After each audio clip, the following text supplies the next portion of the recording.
Ouais, salut. Aujourd'hui, on va parler du manque d'empathie des PNJ. Des raisons pour,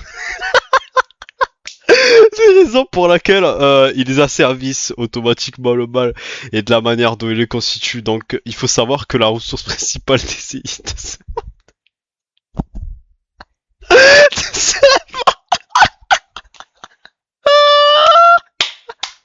en fait, en fait, sans eux, le pouvoir, il n'existerait plus. Bon, déjà, on va parler de cette fameuse neutralité qu'ils affichent en général, et de leur manière d'utiliser leur manque de connaissances et leur débilité comme contre. Faire le débile, c'est énorme pour eux. C'est un joker qui permet d'éviter les questions spirituelles ou les sujets qui les dépassent.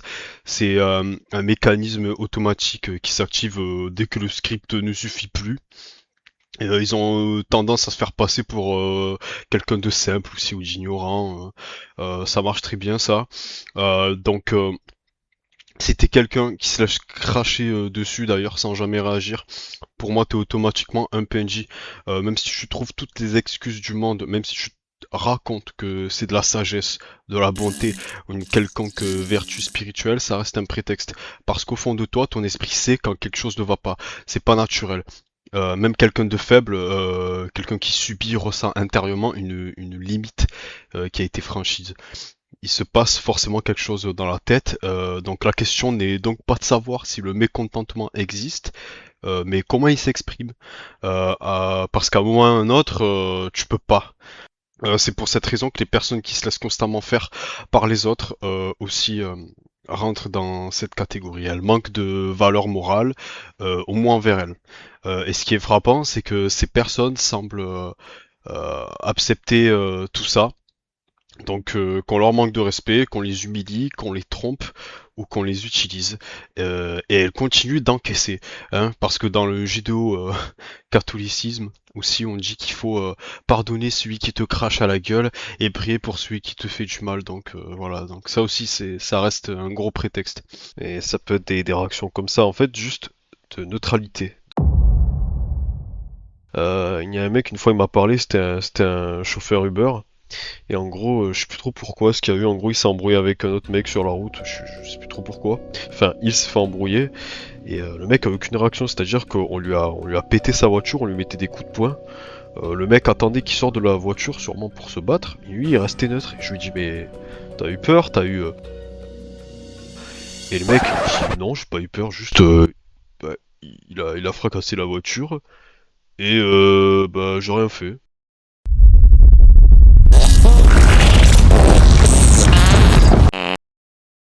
En revanche, lorsqu'elles croisent quelqu'un qui ne les attaque pas forcément, ou quelqu'un qui ne leur a rien fait, elles peuvent parfois avoir des réactions disproportionnées. Elles deviennent agressives, méprisantes ou hostiles sans raison apparente. Je sais pas si vous avez vécu cette situation où vous regardez quelqu'un et vous vous dites attends, je comprends pas, celui qui te fait du mal, tu le laisses tranquille, mais moi qui t'ai rien fait, c'est contre moi que tu t'énerves. Là, bah, c'est aussi le manque d'empathie qui joue. Ça m'est déjà arrivé d'aider des gens de manière importante. Je me suis mis dans des situations de merde pour eux. Je me suis donné pour des personnes qui traversaient des périodes très difficiles. Et au final, elles ont fini par me manquer de respect. Parce qu'elles ne voient pas le bien que vous avez fait pour elles. C'est tout simplement pas dans leur script. Elles finissent donc par vous rejeter malgré tout. Pour un pneumatique, c'est différent. Si quelqu'un s'est réellement mis dans la difficulté pour vous aider, vous gardez forcément cela quelque part dans votre esprit. Même si cette personne vous agace parfois, même si elle peut dire des choses qui ne vous plaisent pas, vous avez un recul qui vous rappelle ce qu'elle a fait pour vous. Vous savez qu'il existe une dette morale ou un minimum une forme de reconnaissance. C'est là qu'intervient cette fameuse empathie. Malgré tout ce que vous avez pu faire pour eux, il va suffire parfois d'une remarque qui leur déplaît, d'une vérité qu'ils ne veulent pas entendre, ou d'une frustration passagère pour qu'ils vous rejettent. Ce comportement révèle une absence de reconnaissance, donc de l'empathie. C'est un des signes les plus évidents, tout simplement parce que leur script les pousse toujours à se tourner vers le bourreau. vers l'autorité, toujours vers quelque chose de malsain, parce que ils rapprochent toujours de quelque chose de luciférien. Ces gens-là ont besoin d'un chef, ils ont besoin de quelqu'un qui les dirige. C'est pour ça que on peut observer que les femmes en général, elles sont attirées par les criminels, ou elles développent des fantasmes autour des tueurs en série. Vous savez, essayez de parler de choses spirituelles. S'il y en a qui vous écoutent, tout de suite à chaque fois ce qu'elles vont vous dire les personnes, c'est ok, comment on fait alors ok, dis-moi comment on fait, dis-moi comment on fait pour sortir de son corps. Bah mec, tape sur internet, renseigne-toi toi, je suis pas ton père, enfin je sais pas, mais bon, enfin, même si vous leur dites, ou même si vous leur dites d'aller chercher eux-mêmes, ça ne servira à rien. Ils vont pas les chercher, et puis ils seront mis dans un oubli. Et ils vont oublier ce que vous avez dit. L'amour est une grave maladie mentale. J'ai remarqué d'ailleurs qu'ils ont ce côté robotique, ils ont tendance à tout le temps donner des ordres comme du passif agressif. C'est toujours de fait passif, et plutôt ça, tu devrais pas travailler là, trouve quelque chose de plus sûr. T'es sûr que ça va pas te foutre dans la merde, t'es sûr. Enfin bon, ils s'accrochent à des principes ou à des conseils qui ne servent à rien dans la pratique aussi. C'est comme des IA. Il y a encore une IA Alted, hein. Ils analysent une situation, ils sortent une phrase toute faite, et puis c'est tout. Ils n'expliquent pas vraiment, ils ne cherchent pas de solution concrète pour t'aider. Ils restent là en tant que simple spectateur. Tu devrais trouver un travail. Ouais, j'essaie, mais c'est pas facile en ce moment. Bah, au lieu de t'aider, te glisser une opportunité ou te donner un coup de main, déjà que la plupart du temps, ce sont des adultes qui te disent ça, bah, ils restent là à te regarder et à couler sans rien faire. Hein, enfin, en tant que personne plus âgée, tu devrais avoir cette fameuse empathie. Hein. Tu devrais avoir quelque chose. Bah non.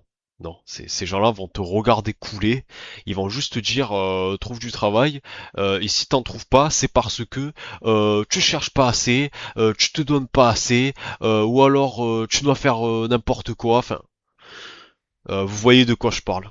Il y a aussi du coup la superficialité. Ce sont des êtres aussi profondément superficiels, hein. Ils jugent essentiellement sur l'apparence, sur ce qu'ils voient immédiatement, sans chercher à comprendre ce qui se trouve derrière. Par exemple, ils se fient parfois d'une photo de profil inhabituelle, d'un comportement atypique, ou d'un détail qui sort de la norme, pour qu'ils vous cataloguent immédiatement comme quelqu'un de bizarre. On le voit souvent sur internet, mais aussi dans la vie de tous les jours. Les gens vous rangent dans une case sans même vous connaître. Là où on cherche à comprendre le fond, ils s'arrêtent à la surface.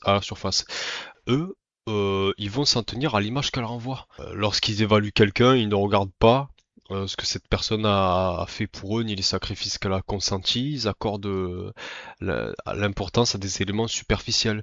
Une remarque qui les a vexés, une plaisanterie mal prise, ou un comportement qui ne correspond pas à leurs attentes, et là c'est terminé, tu les as perdus.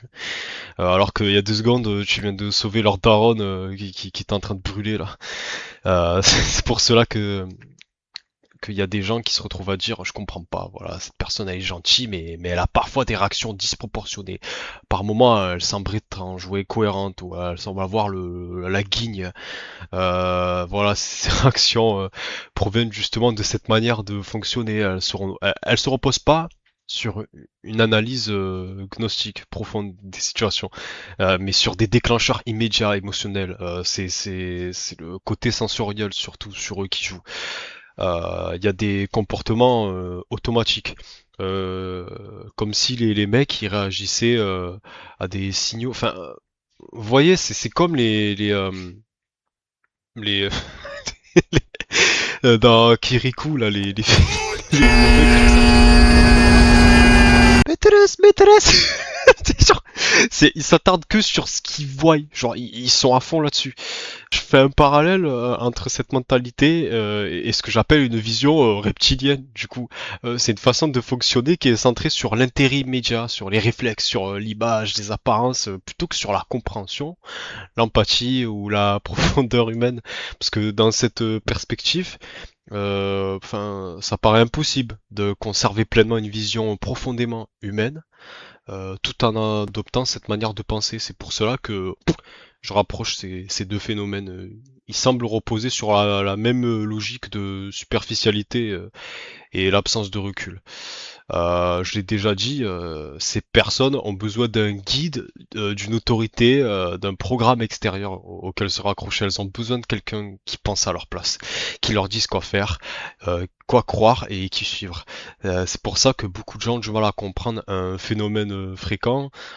Pourquoi elles préfèrent être fidèles à ceux qui les maltraitent plutôt qu'à ceux qui les respectent. Donc c'est des mécanismes de domination. Il existe aussi cette tendance à se présenter comme innocente, naïf ou étrangère à ce qui se passe. C'est une manière d'un peu de transférer la responsabilité sur les autres, tout en conservant une image positive d'elle-même pour pas avoir pour pas avoir de culpabilité. Donc du coup voilà, ils vont soutenir les mauvaises personnes plutôt que les bonnes, non pas parce qu'elles ont analysé la situation, mais parce que cela correspond au rôle qu'elles occupent dans cette matrice. Il y a les structures de pouvoir qui reposent sur ce comportement au final, hein, cette tendance à suivre, en fait, sans cette tendance à suivre, sans cette adhésion automatique, le système, en fait, il y aurait aucun système. C'est même pas il aurait du mal à se maintenir, c'est qu'il y aurait aucun système. Parce que si tu mets que des gens qui sont, à qui tu peux pas la faire, ça ne marche pas leur truc. Les pneumatiques représentent l'imprévisibilité. Ils remettent en question les règles, ils réfléchissent par eux-mêmes, donc ça peut perturber le fonctionnement du script, quoi. Comme si l'indépendance d'esprit était perçue comme une menace plus grande que les comportements toxiques qu'elles subissent pourtant au quotidien.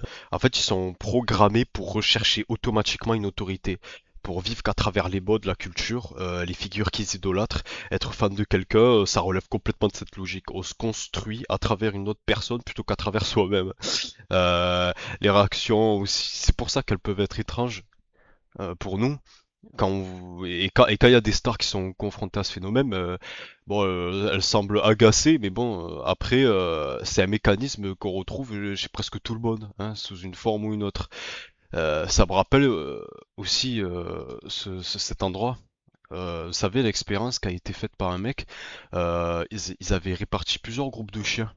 En fait, il y en a qui recevaient des chocs électriques mais légers et intermittents, mais il y en avait un autre qui était soumis à des chocs mais continus, voilà, ça s'arrêtait pas. Alors, les chercheurs, ils ont vu que les chiens qui étaient exposés aux chocs continus, ben, ils finissaient par même plus essayer de s'échapper. Voilà, parce que l'autre groupe, voilà, les chiens s'échappaient, mais eux non. Voilà, même lorsqu'une issue leur était ensuite accessible, hein, ils leur montraient une sortie, ben, ils restaient sur place et ils tentaient plus rien. Voilà, ils avaient intégré l'idée qu'aucune action ne pouvait changer leur situation. Voilà, et ben ça, c'est ce que ils essayent de faire aux gens. Voilà. À force d'être confrontés à des difficultés, à des conflits, à des situations dépressives, traumatisantes, ben, en fait, ils finissent par croire qu'il n'existe aucune alternative. Voilà, elles cessent alors d'essayer de changer leurs conditions. Voilà. Ben, elles ont perdu la conviction qu'un changement est possible. Pour eux, prendre conscience que la vie est difficile, injuste et douloureuse, ben, ça devient une conclusion. Voilà, au lieu de se dire, bon, ben, puisque les choses sont comme ça, il faut agir. C'est pas normal tout ça. Voilà, faut transformer la situation, il faut chercher une autre voie, c'est pas possible en fait. Ben, ils en viennent à considérer cet état comme une fatalité, voilà, comme une logique. Bon, ben, la vie est dure, c'est comme ça, il y a rien à faire. Et qu'est-ce que ça donne de rendre quelqu'un comme ça? Ben, quelqu'un qui est comme ça cherche alors un sauveur inconsciemment. Il cherche, ça peut être pour lui soit l'argent, soit un nouveau président, soit un dieu. Voilà, ça ne devient plus lui la solution, peut-être. Ça devient automatiquement quelqu'un d'autre. Il enlève cette idée que lui-même peut se sauver. Les manifestations avec les gilets jaunes, en fait, ils affirment vouloir changer les choses. Voilà, ils se disent révolutionnaires. On en a marre.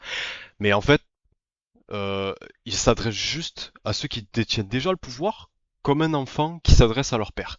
S'il te plaît, frappe moins fort, papa. Voilà. Autrement dit, ils ne cherchent pas à prendre les choses en main. Ils ne peuvent pas. Ils sont pas scriptés pour ça. Ils ne se disent pas, c'est nous qui allons transformer la situation. C'est nous qui allons décider. Il s'adresse plutôt à ceux qui considèrent comme responsables de leurs difficultés en leur demandant simplement d'atténuer la pression. Voilà. Ça ressemble. Enfin, en fait, c'est une demande à leur bourreau pour qu'ils soient moins durs. C'est tout.